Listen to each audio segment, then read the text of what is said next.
जय जगन्नाथ सांग मैंने आशा करुच्चे आपण भल थे। Odisha subordinate staff selection commission जोड़ा ओडिशा अधस्तन कर्मचारी चयन आयोग आपण मानक गोटे नोटिस टी आसाला जोड़ा 20 जनवरी 2026 आपण मानकर रिगार्डिंग जमी रहा RI ARY amino acid supervisor जो एग्जाम होता तार रिजल्ट केबे आसीबो बोली आपण मानकर गोटे टेंशन थिला। आपण माने जहाँ क्वेश्चन करूछन पचारुछन कि रिजल्ट केबे आसीबो रिजल्ट केबे आसीबो कौ रिजल्ट ना प्रिलिमिनरी एग्जाम जो होता तार रिजल्ट केबे आसीबो। तो फाइनाली देखंतु तार जो एग्जाम रहा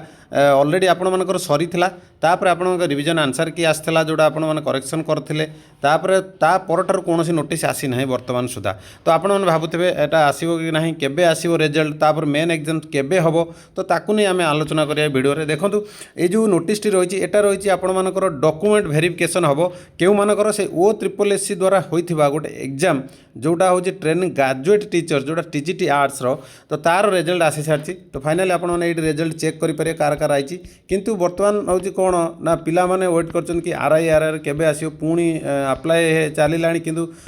प्रीवियस रो जो एग्जाम हेतला तार वर्तमान सुधा रिजल्ट आसुनी कि मेंस एग्जाम होउनी। तो कौन कराबो सेति पई आपण मानकर गोटे टेंशन आपण माने अछंती किंतु देखंतु जो भली भाव रे ए करप्शन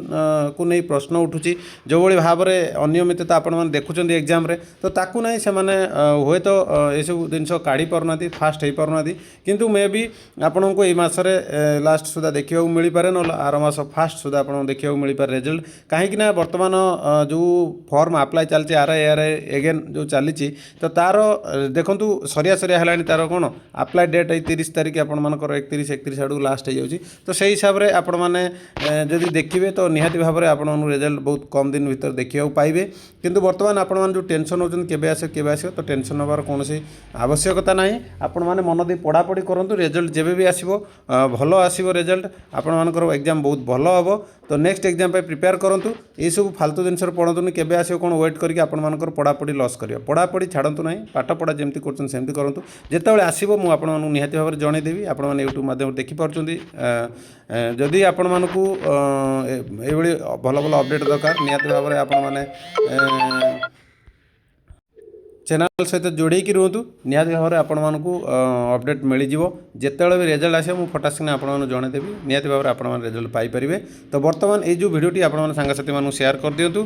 सांगसाथी माने जानि पारे टीजीटी आर्ट्स रिजल्ट आसी कोनोसी आरआई आरआई अमीनो रिजल्ट आसी नाही। ठीक अछि तो आशा करछु वीडियोटी भल लागितो जदि भल लागि निहाती भाव में लाइक कर दियंतु शेयर कर दियंतु चैनल रे जदि फर्स्ट टाइम विजिट करू चैनल को सब्सक्राइब कर रखंतु